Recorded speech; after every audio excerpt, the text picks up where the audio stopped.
তেজ কথা দিল সে এবার থেকে সবসময় সুধার পাশেই থাকবে। সম্পূর্ণ জানতে ভিডিওটি স্কিপ না করে দেখতে থাকুন।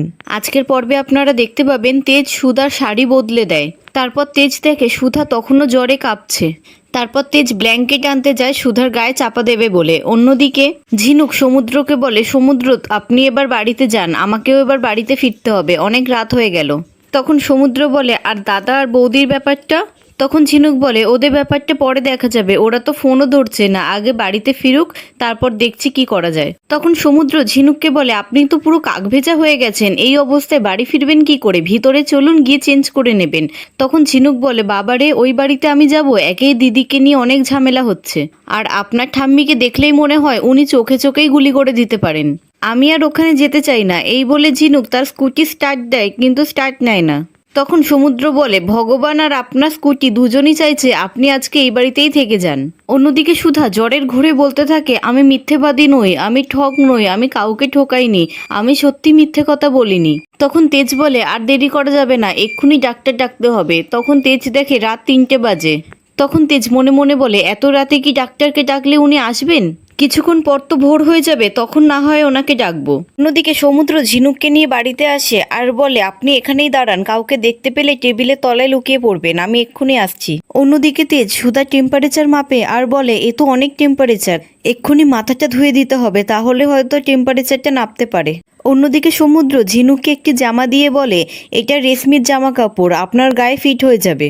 তখন ঝিনুক বলে, আমাকে যে করেই হোক ভোরের আগে বাড়িতে ফিরতে হবে, নয়তো মা জানতে পেরে যাবে আমি সারা রাত বাড়িতে ফিরিনি, আর এই বাড়ির কেউ যদি দেখে নেয় তাহলে তো অনেক ঝামেলা হবে। তখন সমুদ্র বলে, অত চিন্তা করতে হবে না, আমি ভোরের আগে আপনাকে বাড়িতে দিয়ে আসব।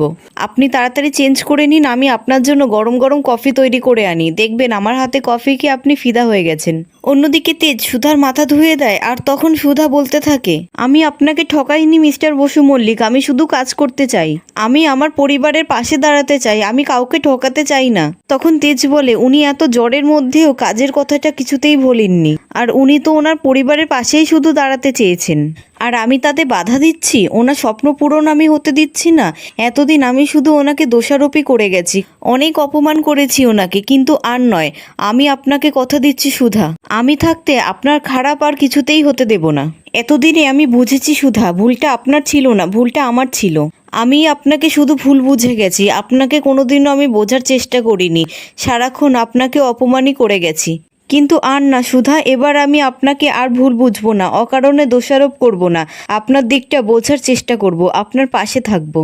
অন্যদিকে সমুদ্র আর ঝিনুক কফি খেতে খেতে একে অপরের দিকে তাকিয়ে থাকে। তখনই সেখানে তেজ আসে, আর তেজকে দেখে সমুদ্র আর ঝিনুক লুকিয়ে পড়ে, আর সমুদ্র বলে, দাদা ভাই এত রাতে রান্নাঘরে কি করছে? এখন তেজ বলতে থাকে, সারাদিন উনি কিচ্ছু খাননি, এত জেদ ওনার, আর এখন কিছু না খেলে তো আমি ওষুধও খাওয়াতে পারবো না, সলিড কিছু ওনাকে খাওয়াতে হবে, কিন্তু আমি তো রান্নাও করতে পারি না, আর বাইরে যা ঝড় বৃষ্টি হচ্ছে, অনলাইনে অর্ডার করলেও যে খাবার কখন আসবে তার কোনো ঠিক নেই, ওষুধ খাওয়াতেও দেরি হয়ে যাবে, কিন্তু কি করব এখন আমি?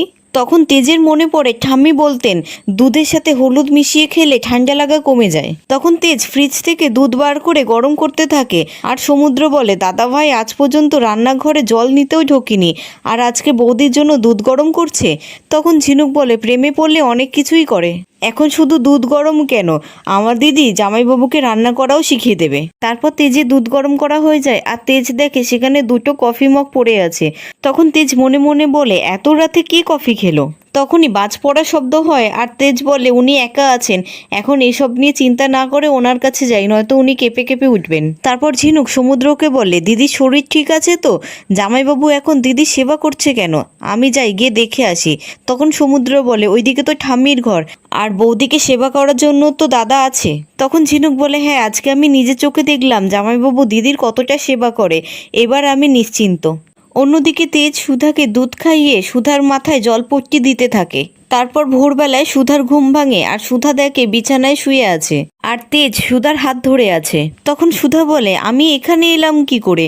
আমি তো ছাদে আটকা পড়ে গেছিলাম, আমাকে এখানে কে নিয়ে আসলো, আর আমি খাটেই বা শুলাম কি করে? তারপর সুধার চোখ পড়ে শাড়ির দিকে। তখন সুধা বলে, আমি তো এই শাড়িটা পরেছিলাম না। তখন সুধা সোফার উপরে দেখে যেই শাড়িটা সুধা পরেছিল সেই শাড়িটা খুলে রাখা আছে। তখন সুধা অবাক হয়ে যায় আর বলে, আমাকে চেঞ্জ করিয়ে কে দিল? অন্যদিকে সুধার ঠাম্মি ওষুধের বক্স খুঁজে পায় না, আর দোয়েল ওষুধের বক্সটাকে সোফার তলায় লুকিয়ে ফেলে আর বলে আর কখনোই খুঁজে পাবে না। তখন দোয়েল ঠাম্মিকে গিয়ে বলে, তোমার ওষুধের বাক্স তো ঝিনুক তার আলমারির ভিতরে রেখেছিল, আর ঝিনুককে তো আমি অনেকক্ষণ ধরে ফোন করছি, ওর ফোন বন্ধ আসছে। তখন সুধার ঠাকুমা বলে, ও তো ওর দিদির বাড়িতে গেছিল, সেখানেই হয়তো থেকে গেছে। তখন দোয়েল বলে, ঝিনুকের কাছ থেকে চাবিটা না পেলে তোমার প্রেশারের ওষুধও তো খাওয়া হবে না। তখন সেখানে সুধার মা আসে, আর দোয়েল বলে, ঝিনুক তো এখনও ফিরলো না, তুমি একবার ওই বাড়িতে ফোন করে দেখো না ঝিনুক বেরিয়েছে কিনা। তখন সুধার মা তেজের ঠাম্মিকে ফোন করে, আর দোয়েল মনে মনে বলে, খুব ওই বাড়ির ছেলের সাথে প্রেম করার শখ না তোর, এবার দেখ কেসটা কি করে খাওয়াই তোকে। তারপর সুধার মা তেজের ঠাম্মিকে বলে, ঝিনুকের সাথে একটু দরকার ছিল মাসিমা, ওকে একটু ডেকে দেবেন। তখন তেজের ঠাম্মি বলে, ঝিনুক আপনার ছোট মেয়ে, ও এখানে আসবে কি করে। অন্যদিকে তেজের ঘুম ভাঙে, আর তেজ বলে, আপনার জ্বরটা তো এখন একটু কমেছে দেখছি, আপনাকে তাও রেস্ট নিতে হবে, আপনি এখানে শুয়ে থাকুন, উঠবেন না। তখন সুধা বলে, আমি তো ছাদে আটকে পড়ে গেছিলাম, আমি এখানে এলাম কি করে। তখন তেজ মনে মনে বলে, ব্যাস হয়ে গেল, এবার আমাকে বুঝে শুনে উত্তর দিতে হবে, না হলে কপালে খুব দুঃখ আছে। তখন তেজ বলে, আপনি আসছিলেন না দেখে আমি ছাদে গেছিলাম, গিয়ে দেখি ছাদের দরজাটা ভিতর থেকে লক হয়ে গেছে, আর আপনাকে দেখি অজ্ঞান অবস্থায় ছাদে পড়ে আছেন, তাই আপনাকে এখানে নিয়ে আসলাম, আর খুব জ্বর হয়েছিল আপনার। তখন সুধা বলে, আর আমার এই শাড়িটা বদলালো কে? কালকে রাতে যেটা পরেছিলাম সেটা তো ওখানে রাখা আছে, তাহলে আমাকে শাড়ি কে বদলে দিল মিস্টার বসু মল্লিক? তখন তেজ বলে, এটা আবার কি ধরনের প্রশ্ন, এই ঘরে আর আপনি কাউকে দেখতে পাচ্ছেন, কে আবার চেঞ্জ করাবে? তখন সুধা খুব অবাক হয়ে যায় আর বলে, তার মানে আপনি চেঞ্জ করিয়েছেন? তখন সুধা লজ্জায় নিজের মুখ ঢেকে নেয়, আর তেজ বলে, এতে এমন করার কি আছে, আর যদি আমি চেঞ্জ না করাতাম তখন তো আপনার নিমোনিয়া হয়ে যেত, আর আপনিই তো বলতেন আপনার দয়া মায়া বলে কিচ্ছু নেই, আপনার জন্য আমার নিমোনিয়া হয়ে গেল।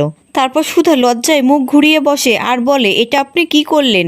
তখন জ্বরের ঘোরে আমার বাধা দেওয়ার মতন অবস্থাও ছিল না, আর আপনি সেই সুযোগে আমার শাড়িটা চেঞ্জ করিয়ে দিলেন।